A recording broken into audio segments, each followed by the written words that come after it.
First నిన్న జగిత్యాలలో vote చోరీ కంటే ముందు సీట్ల చోరీ గురించి ప్రశ్నించి దానికి సమాధానం చెప్పాలి. ఒకటి ఓట్ల చోరీ గురించి దొంగోట్లతో గెలుచుడో ఓడిపోవడో దాని గురించి ఎవరు తెలుస్తుంది? కనీసం ఒక్కసారైనా వార్డు మెంబర్ గెలుచుడో తెలుస్తుంది. ఒక్కసారైనా వార్డు మెంబర్ గెలిస్తే ప్రజలు ఎట్లా కన్విన్స్ చేయాలి, ఎట్లా గెలవాలన్నా ఉంటుంది.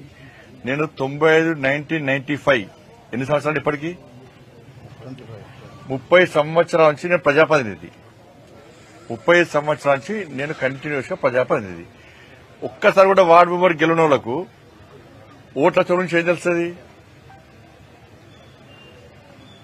ఇది అవుతుంది చెప్పనా? ఇప్పుడు గంగాధరలో ఓటేసి, జగిత్యాల ఓటేసి, వెమ్లవాడలో ఓటేసి అది అవుతుందా చెప్పది? అది సాధ్యమవుతుందా? నేను 5,000 10,000తో 50,000 లక్షల ఓట్లతో మీరు గెలుస్తున్నాను. నేను 2,20,000 ఓట్లతోని కరీంనగర్ ప్రజలు నాకు బ్రహ్మాండమైన మెజార్టీని కప్పయిపోయారు.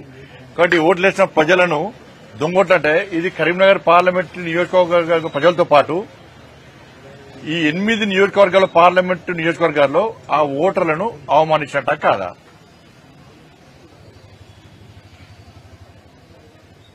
ఒక్కొక్క ఇంట్లో 10 ఓట్లు. నేనేమంటున్నానంటే సరే రేవంత్ రెడ్డి గారు స్పందించాలి. అసెంబ్లీ రద్దు చేయాలి, ఎన్నికల కమిషన్ లెటర్ రాయండి, రాసి మొత్తం పూర్తిగా ఒక్కొక్క ఇంట్లో డబుల్ ఓట్లుండి అన్ని తీసేయమని చెప్పి లెటర్ రాయండి. దాని తర్వాత మళ్ళీ ఎలక్షన్స్ పెట్టుర్రి. మళ్ళా కాంగ్రెస్ పార్టీ అధికారంలోకి వస్తే రాజకీయ సంఘాలు తీసుకుంటారు. నేను జనము రాళ్లతో కొడుతున్నారు.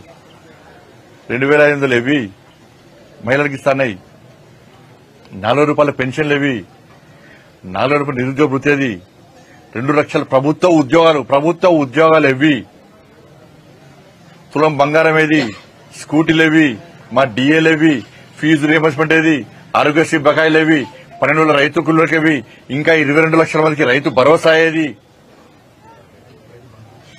రైతు భరోసా ఏది? లేటెస్ట్ న్యూస్ తెలుగు మరియు ఇంగ్లీష్ అప్డేట్స్ కోసం ఇప్పుడే క్యూన్యూస్ అఫీషియల్ యాప్ ని ప్లే స్టోర్ నుండి డౌన్లోడ్ చేసుకోండి. సరికొత్త సమాచారాల కోసం క్యూన్యూస్ వెబ్సైట్ ని ఫాలో అవ్వండి. ఛానల్లో ప్రాంతీయ, జాతీయ, అంతర్జాతీయ వార్తలు వీక్షించండి. లైక్ చేయండి.